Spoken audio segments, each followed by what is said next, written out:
Then There's California, a podcast featuring members of the California State Senate Democratic Caucus in conversation about their lives, their legislative priorities and policies, and other related issues that make California exceptional.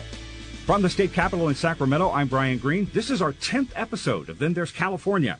And we want to thank everybody in California who has listened or subscribed, who is tweeting and sharing and responding to our conversations. So proud to be able to do 10 episodes and counting. The month of March is distinguished annually by the celebration of two significant commemorations, Women's History Month and the birthday of farm workers' rights leader Cesar Chavez. Both commemorations affirm our collective inspiration about the vital role of women in American history and its future, and the continuing fight over the generations for better wages, housing, and working conditions for farm workers in the United States. At the nexus of both of these celebrations are women, the pioneers and progressives who have fought for equality and parity in voting rights, salary, employment, and reproductive freedom, and the revolutionaries who have worked and represented in the fields of California and throughout the country, whose stories are filled with the sweat and fight and determination for farm workers' rights, for a livable wage, and an actual safe place for farm workers to live, and as they sacrifice health and safety to bring food to our table, to actually demand a seat at the table. Well, joining me on this edition of Then There's California are two of those women whose life journeys have paralleled and intersected in many ways, both in the fields and in the labor halls and in the halls of power, and whose personal harvest has been directed at making sure the California dream is accessible to everybody. Maria Elena Durazo and her family worked the fields of America's West Coast and experienced the conditions and hardships of the life of migrant workers, and those experiences were a driving force for her to go to college, become active in the Chicano movement, become a noted union and labor and civic leader in Southern California and statewide, and who was just sworn in as a freshman state senator in 2018, representing the 24th Senate District in Los Angeles County.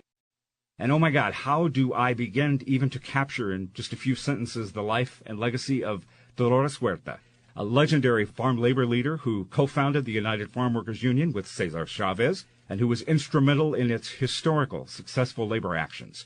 A skilled organizer and negotiator, she still, as she heads to the top of her 90th decade, fights and advocates and serves as a mentor and a role model for workers, immigrants, and women and children. And in addition to the numerous awards and recognitions that Ms. Huerta has received in the past and present, she is being honored starting this month of March at the California History Museum in downtown Sacramento with an exhibition chronicling her life, a touring Smithsonian Institution show called Dolores Huerta, Revolution in the Fields, Revolución en los Campos. Not surprisingly, Dolores Huerta and Senator Maria Elena Durazo are colleagues, are allies. They are friends. And what a privilege to have them both with me here at the Capitol, joining me on Then There's California. Senator Durazo and Dolores Huerta, welcome. Glad to be here. Is that true? You really are friends? Oh, yes, we go way back. We go way back in ways that we didn't even know. For example, Dolores recruited my late husband, Miguel, who was about 18 or so years old when he was working in the fields with his family. She recruited him to join the Farm Workers Union and go as a volunteer to Toronto, Canada. That's how far back we know, and I didn't even know her back then. People work as allies on different platforms and causes, but they aren't always best of friends. They aren't always connected personally. But you're bonded together. Well, right? We have remained friends, and I remember the first time I saw Maria Elena is when she had taken over the Hotel Workers Union in Los Angeles. And she went to this huge dinner that they had at the Biltmore in Los Angeles, where they were not really recognizing her, although she had just won the big victory of becoming the head of that labor union. But the old guard was having trouble dealing with it. and Dolores has always been there when I needed strength or was confused or how do we move this forward.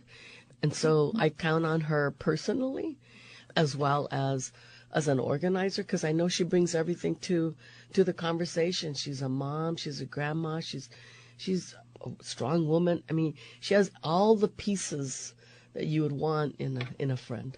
Well, it's great to have both of you, I'll say revolutionaries here in this room, to sit back and just have you talk to each other. Does that term revolutionary, is that too much of an exaggeration? I mean, you say, yeah, I'm in circa 2019, I'm a revolutionary in this fight. Well, I think that's a good way to describe Maria Elena, because, when she took over that big labor union and, she just started out as a worker. and I believe with the intent of changing that whole organization, becoming a vice president of the International Union, taking over the Labor Council of Los Angeles. Can you imagine that?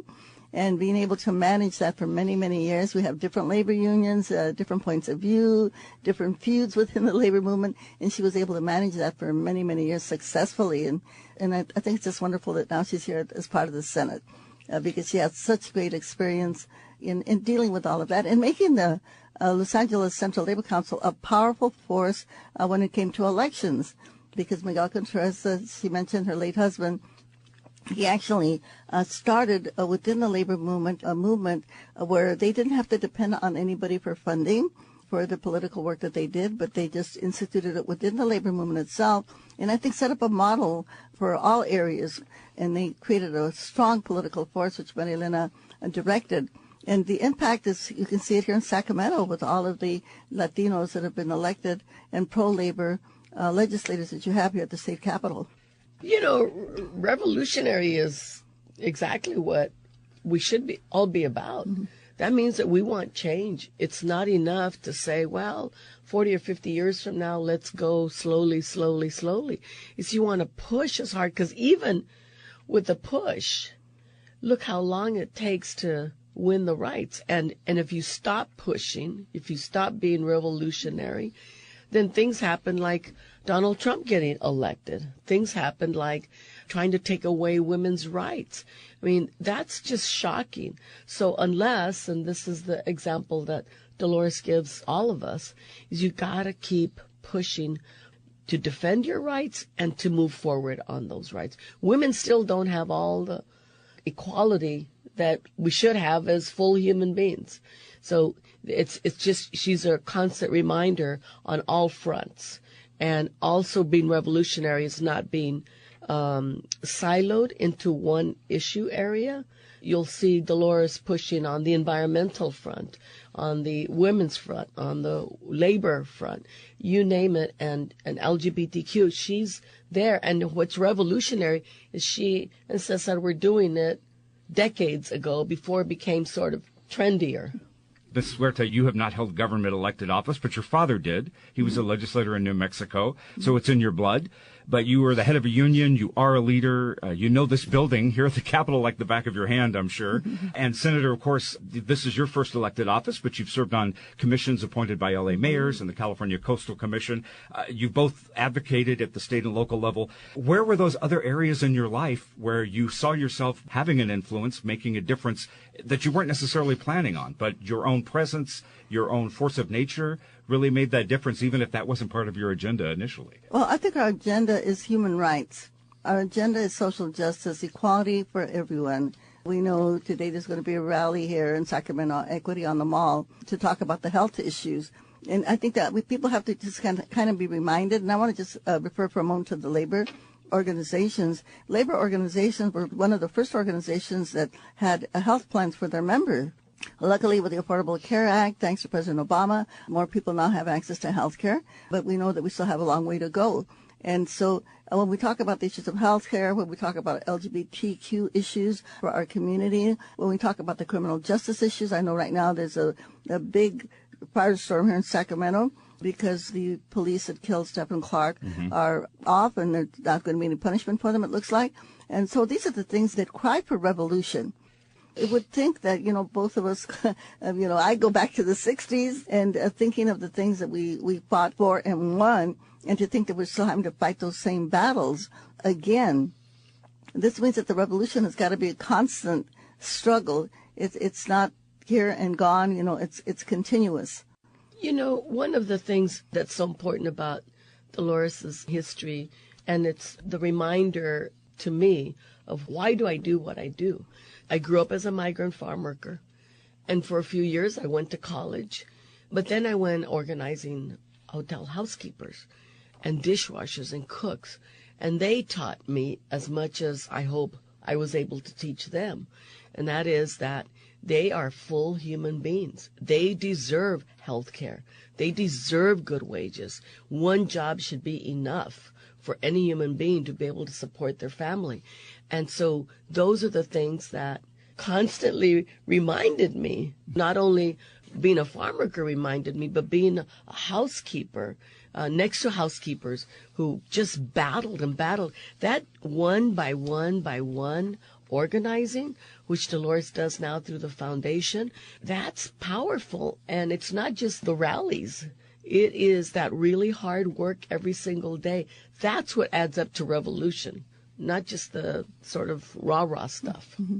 Hold a mirror up of 2019 back to the 50s, 60s, and 70s and 80s and talk about some of the transitions and changes, keeping in mind what you've just said, that so much has not changed. There's so much that still needs to be fought for. Yeah, well, so many of our battles are, you might say, here we are again trying to get immigration reform, for instance. Some of the battles that we have, you would think they were already accomplished. For instance, the Safe Drinking Water bill that we're trying to get passed here in the Senate, Senator Bill Monning, who also, by the way, was a young attorney for the United Farm Workers. And he speaks fondly of it. He does. Yeah, yes. He's just a wonderful human being, but trying to get a bill passed so that we can clean up all of our drinking water, because the farm workers in the Central Valley of California do not have water that they can drink.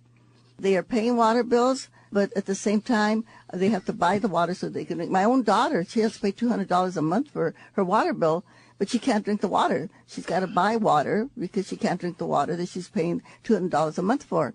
And Bill Monning's bill would just add 95 cents to everybody's water bill, just, less money than what we pay for a bottle of water. And yet you would be surprised on the struggle of trying to get that bill passed. So these are things that we think they're kind of like no-brainers, but you have to have a big fight to try to get something like this passed through the state legislature.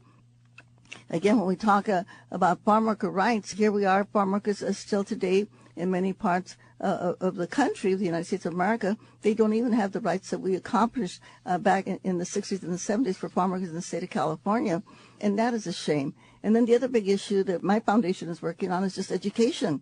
California, we're number 24 when it comes to the amount of money that is spent per student. New York State actually pays more than almost $20,000 a year per student. In California, we're something like $11,000. I mean, that's disgraceful. And to think that we were once number one, when I went to school, we were number one. And now kids that are going to school in California, they don't get the kind of support. We've had all these teachers that have had to go on strike just to be able to get the kind of support that they need, the kind of wages that they need. That is, when we talk about California, we are the Golden State. We're supposed to be number one. We're not supposed to be number 23 or 24 in education. So I think these are some of the hard issues. And I know we don't have there's so much money. I know Maria Elena and her fellow senators, they have to worry about how the money is appropriated. But some of the big issues, I think, have to be education. They have to be health. They have to be our environment. And these are the issues that we're facing. Dolores, you remember Prop 187, talk about changes. We were the first state to have a proposition that was statewide that was really a direct, racist, blatant attack against immigrants. So it wasn't just that it was a bad proposition against our communities. It was what we did in response to that. And we didn't just get angry about it. We had to get out and convince people to become citizens, to register to vote. And that was what triggered enormous change in Los Angeles. People don't remember that California was a red state just a few decades ago. And we completely changed it around because we did that day-to-day work, door-to-door, worker-to-worker, family-to-family, so that today California is much more welcoming. But we still have, as Dolores says, these contradictions. If you're low income, you should be able to get Medi-Cal. But if you're undocumented low income, you don't get Medi-Cal. Undocumented pay taxes, billions into taxes. And so I have a bill to close that gap and say they're part of the uninsured. Let's treat them like everybody else and not discriminate. You're listening to Then There's California. We are sharing history and talking about the future with two revolutionaries and good friends, State Senator Maria Elena Durazo from Los Angeles and Dolores Huerta. As I was looking through your resumes, the one key word that seemed to weave through all of it was sacrifice for both of you in your lives and in your careers. Share some of your experiences of the times you weren't home, where you knew you had to stay with the cause and just trust that the family was okay. Well, it takes a lot of faith in the work that one does, and we know that the sacrifice is involved in order to accomplish your goals, to be able to get there, to provide some type of social justice for other people. And sometimes that's exactly what it takes. And I think sometimes we sacrifice others, like my children and Maria Elena's children, to do the work that we do. But I think the one thing I can say, at least for my children, I'm sure I can say this for Maria's because I also know her, that our kids actually grow up a lot stronger because they know that the sacrifices the parents made for them and sacrifices that they actually had to live, that it was for a good reason. It was to make sure that other people had a better life. And I do believe that in many, many ways they are compensated for the absences by the richness of the life that they live. You know, my parents were very, very actively religious. And no matter what we did, we went town to town to town as migrant farm workers. They always were anchored by their faith and the church that they would seek out in the town. But my parents taught me was somehow we were better off than others. And so we had to give to others because we were better off. And I couldn't understand that. I was like, we were pretty poor. But my dad always found a way to give food to somebody who was homeless on the street, or to go visit the sick, or to go visit the elderly. He found a way to do that. To me, that taught me that they were sacrificing maybe some money or some time that they could have spent with their kids, but they still found time for us. I mean, we didn't abandon our children. We just made time to do things for other people with other people. And so I don't think it's any different from what others do.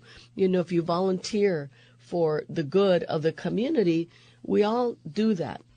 Sometimes it's different. It's being away for different reasons. It's being away to do house visits. It's being away to go to a rally. It's being away to do a fast. But it's still there. We all should try to teach our children to do good for the broader community and not just for ourselves. How much has faith been a driving force in your lives and careers? Well, I think faith is what keeps you going, because you've got to have faith in yourself. You've got to have faith in the people that you work with. You've got to have faith in your cause. And when I talk about faith, I'm not talking about religious. I'm talking more about kind of a spiritual guidance that one needs in one's life. And I think that's extremely important. And I do want to say to the people that are listening that this revolutionary work that we're doing, we want to invite you to join us because we know that many of the legislative affairs and bills that are being handled here by Maria Elena and other great senators up here, that they need your help to pass their legislation, because it would seem that, as I said before, that some of these issues are no-brainers, but there are always people that are opposed to the kind of work that we're doing. So we just want to invite you that maybe you can't go on a march and you can't go to jail or join in a protest at this moment in time, but it's really easy to just send an email or pick up the phone and call your senator and ask him to please support some of this legislation, like the Safe Drinking Water Act. I know Maria Elena has a pesticide bill also for farm workers that she's handling. We have the highest cancer rates in the United States of America than any other people, and a lot of this is caused by the poisons on our food. As Dolores says, you need inner strength.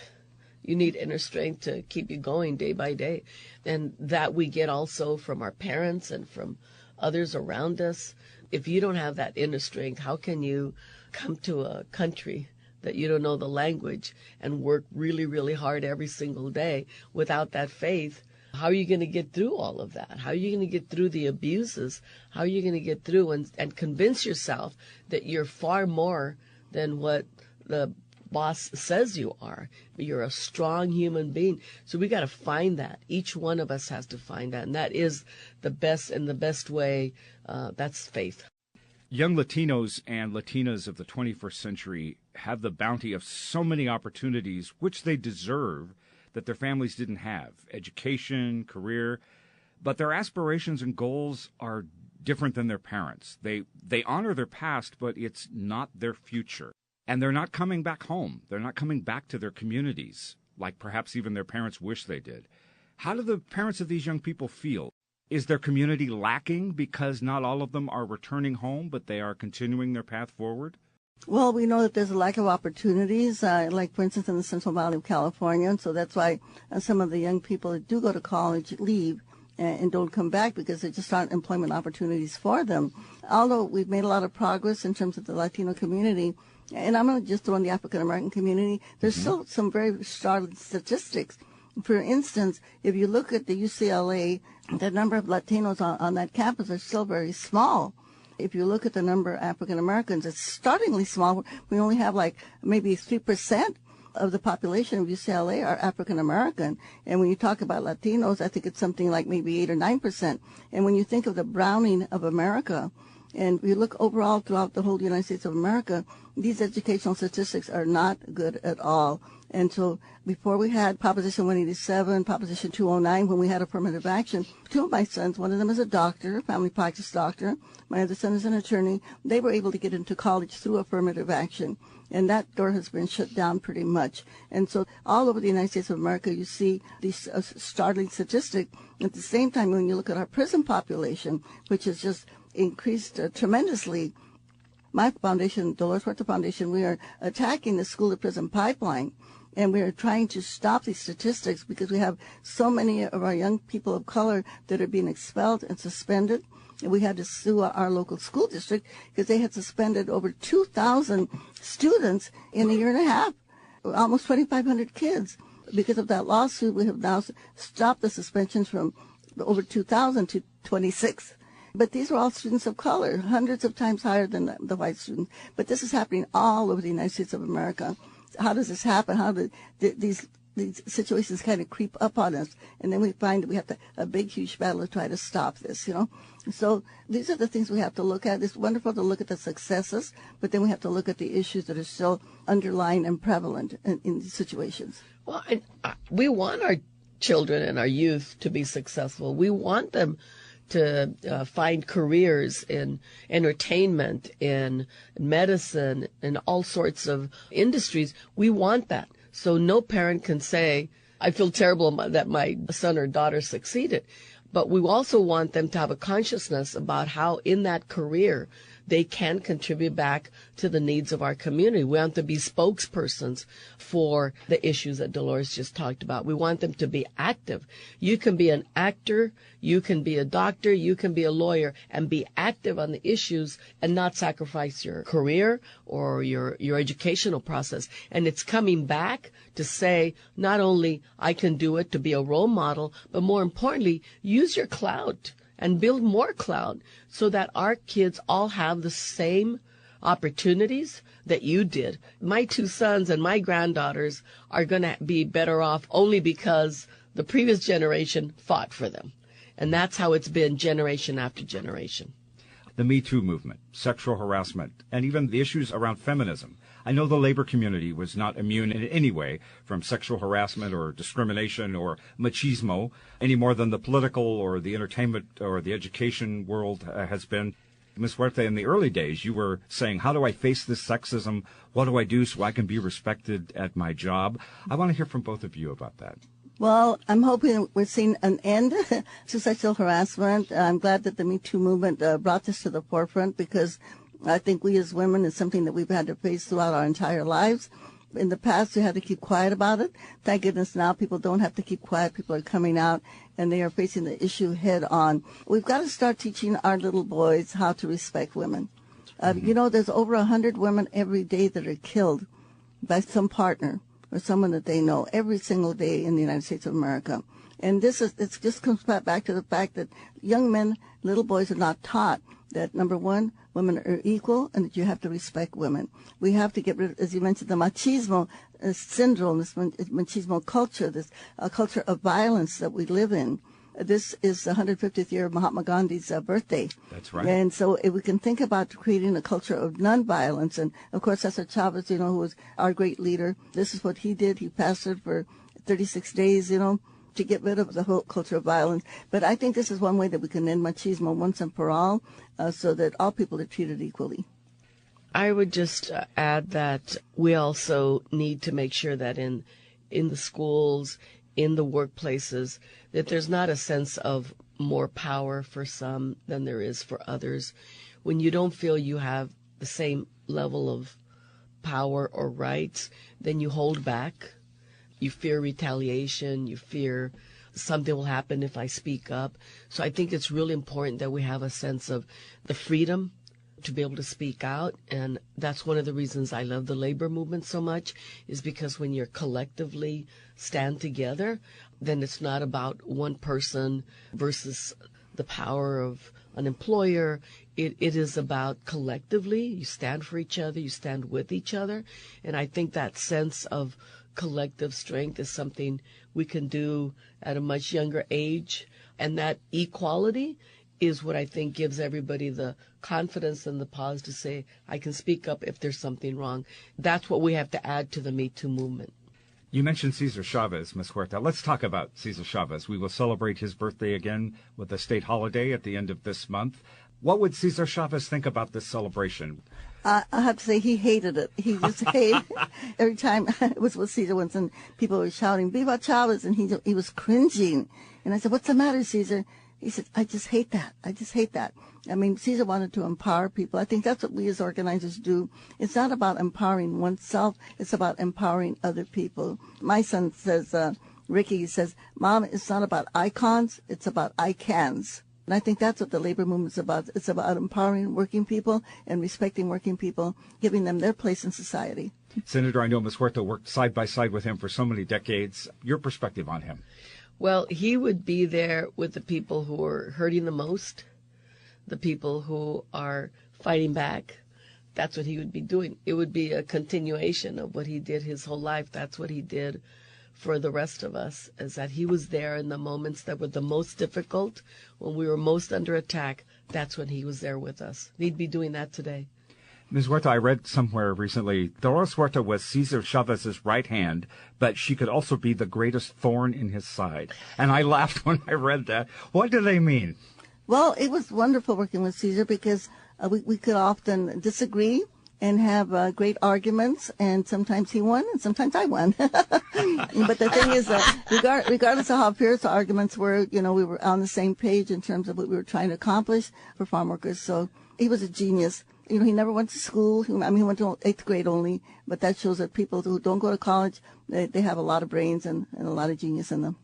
One of the reasons you have to celebrate here in March is your exhibit at the California History Museum, the exhibit about revolution. You excited about that? Yes, I am. It was at the Smithsonian. I was there for over a year and a half, and I am the first living person, Latina person that they ever did an exhibit. It's going to be traveling throughout the United States and parts of Mexico and Argentina, I believe, also in 33 cities. And it will be here at the California History Museum starting on March the 9th. It will be the opening exhibit. That's it's a photo exhibit. Isn't that exciting? Isn't that like the most beautiful, exciting thing, a tribute to Dolores? And I do want to add that Dolores Huerta Day will also be celebrated here on April the 10th at the state capitol. It's a resolution passed by the last legislature, and it will be ongoing. And we will celebrate that. And I know the exhibit goes on at least until June or July, so there's plenty of time to see it for people who are here in Sacramento and near the Capitol. We have to do something that Dolores does at every event, and that is a viva. And the viva is, even though she might cringe, Viva Dolores Huerta. Yeah, and I like to say, si se puede with everybody. Thank you both for taking the time on a rainy crack of dawn March morning to come in together to talk and to share your stories. I'm really honored to have you here. Continued luck with your work here in the Senate. I know the work has just begun for you, Senator. And Dolores Huerta, your birthday is next month, but the future still rises ahead of you. And I just wish you continued luck, and thanks for the opportunity to speak with both of you. Thank you, Juan, about your exhibit. Okay, and also thank you for bringing the Senate into people's homes. Hey, absolutely. That's what this podcast is all about. And that is it for this edition of Then There's California. I get technical assistance and great ideas and support from Martin Ashley and Bob Brulte and Brian Shadden and Rainier Seveniano and George Soares and McLeana Woods and Ariana Medell and Lisa Murphy and Aaron Kashishian and the graphic design talents of Tim Davis. Yes, it takes a team effort to get us to 10 episodes of Then There's California. On behalf of our two legendary revolutionaries and best friends, labor leader and activist Dolores Huerta and State Senator Maria Elena Durazo, representing the 24th Senate District in Los Angeles, I'm Brian Green from the state capitol here in Sacramento. Thanks for listening to Then There's California.